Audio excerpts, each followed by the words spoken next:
ഏറ്റവും പ്രധാനപ്പെട്ട ഒരു തൊഴിൽ മേഖലയാണ് ഈ ഓൺലൈൻ ഫുഡ് ഡെലിവറി സംവിധാനം. നമുക്കറിയാം എത്രയോ പേരാണ് ഈ മേഖലയിൽ സംസ്ഥാനത്ത് തൊഴിലെടുക്കുന്നത്, പ്രത്യേകിച്ച് യുവാക്കളടക്കമുള്ളവർ. ടൂ വീലറിൽ ഈ തിരക്കിനിടയിൽ വലിയ ചൂടിനിടയിലും യാത്ര ചെയ്യേണ്ടി വരുന്നവരാണ് അവർ ചില മുൻകരുതൽ നടപടികളൊക്കെ എടുത്തിട്ടുണ്ടെങ്കിൽ കൂടിയും ക്ലേശകരമാണ് അവരുടെ തൊഴിൽ സാഹചര്യം. കാണാം. 10 മണി മുതൽ 3 മണി വരെയുള്ള ചൂട് അത് പരമാവധി ഒഴിവാക്കണമെന്നും ജാഗ്രത പുലർത്തണമെന്നും നിർദ്ദേശമുണ്ട്. പക്ഷേ അത് പാലിക്കാൻ പറ്റാത്ത ഒരു വിഭാഗം ചെറുപ്പക്കാരുമുണ്ട് നമ്മുടെ നാട്ടിൽ. ഓൺലൈൻ ഫുഡ് ഡെലിവറി ചെയ്യുന്നവർ. കൊച്ചിയിലെ ഓൺലൈൻ ഫുഡ് ഡെലിവറി ചെയ്യുന്ന ചെറുപ്പക്കാർക്ക് അവരെത്രമാത്രമാണ് ഇതിൽ നിന്നൊക്കെ ജാഗ്രത പുലർത്തുന്നത് എന്നൊന്ന് കേട്ടു നോക്കാം. ഇതൊക്കെ എന്ന് പറഞ്ഞാൽ പോളിസ്റ്ററാണ്, ചൂടാണ്, ഓടിക്കൊണ്ടിരിക്കുക. അതാണ് കുടിക്കുന്നുണ്ട്, വണ്ടിയിലുണ്ട്, സ്റ്റോക്കാണ്, കഴിക്കും, ഉറപ്പ്.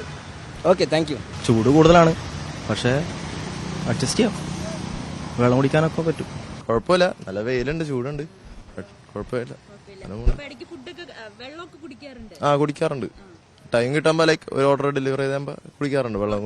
ഈ ചൂടത്ത് ഇതിട്ടില്ലെങ്കിൽ സൺടാൻ നല്ല രീതി അടിക്കും. ഇപ്പത്തെ ചൂട് ഒരു രക്ഷയില്ല. കാര്യം ഞങ്ങളുടെ ഈ അവസ്ഥ എന്ന് പറയുമ്പം കാര്യം ഈ വെയിലത്തെ പോയെന്ന് പറഞ്ഞാൽ ഞങ്ങൾക്ക് സെയിം പേയ്മെന്റ് തന്നെയാണ് കിട്ടുന്നത്. ഒരു വ്യത്യാസമോ കാര്യങ്ങളോ ഒന്നുമില്ല. അതുകൊണ്ട് ഇതിടാതെ ഞങ്ങൾക്ക് പോകാൻ പറ്റത്തും ഇല്ലാത്തൊരവസ്ഥ. നമുക്ക് ഇരിക്കാനുള്ള സമയം കിട്ടും. ചില ദിവസങ്ങൾ ഫുഡ് കഴിക്കാനുള്ള സമയം പോലും നമുക്ക് കിട്ടാറില്ല. നമ്മൾ രാവിലെ ഇറങ്ങിക്കഴിഞ്ഞാൽ വൈകുന്നേരം രാത്രി ആകുമ്പോഴാണ് നമുക്കിത് ഓർഡർ കംപ്ലീറ്റ് ചെയ്ത് നമ്മൾ ഇറങ്ങുന്നത്. നമുക്ക് ഇൻസെന്റീവ് കിട്ടണമെങ്കിൽ ഇത്ര ഓർഡർ കംപ്ലീറ്റ് ചെയ്ത് കഴിഞ്ഞാൽ നമുക്കത് പറ്റത്തുള്ളൂ. ഗ്ലൗഡ് പിന്നെ ഒരു ക്യാബ് ഉണ്ടായിരുന്നു, അതിടും.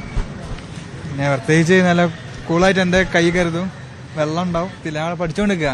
ഹോസ്റ്റൽ ഫീസെങ്കിലും കൊടുക്കാമല്ലോ വിചാരിച്ചിട്ട് ഓട്ടണേ. വെയിൽ കൊണ്ടേ പറ്റും. വെയിലൊന്നും തരുന്നില്ല, ഏത് ഇതായിട്ടാലും മഴയത്ത് മാത്രമേ ഉള്ളൂ. ചൂട് കൂടുതലാണെങ്കിലും നമുക്ക് ഇറങ്ങാതിരിക്കാൻ പറ്റൂലല്ലോ, ജീവിതമാർഗമാണ്. അപ്പൊ എന്തായാലും ഇറങ്ങിയേ പറ്റുള്ളൂ, അതുകൊണ്ട് പോവാണ്.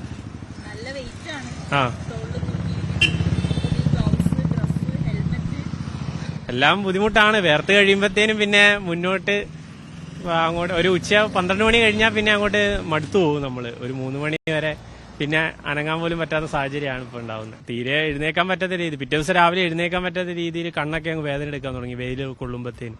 അല്ല, പൈസ വേണേ ചെയ്തല്ലേ പറ്റൂ. ചൂട് നോക്കി പൈസ ഇട്ടത്തില്ലല്ലോ. ഈ ചൂട് കൊള്ളാതെ പൂർണ്ണമായും ഒഴിവാകാൻ അവർക്ക് കഴിയില്ല. പക്ഷേ ചെറിയ ചില ജാഗ്രതകളൊക്കെ പുലർത്തുന്നുണ്ട്. വെള്ളം കുടിക്കുകയും ഭക്ഷണം കഴിക്കുകയും ഒപ്പം ഈ സൂര്യാഘാതം ഏൽക്കാതിരിക്കാൻ വേണ്ടിയിട്ടുള്ള മുൻകരുതലൊക്കെ സ്വീകരിക്കുന്നു.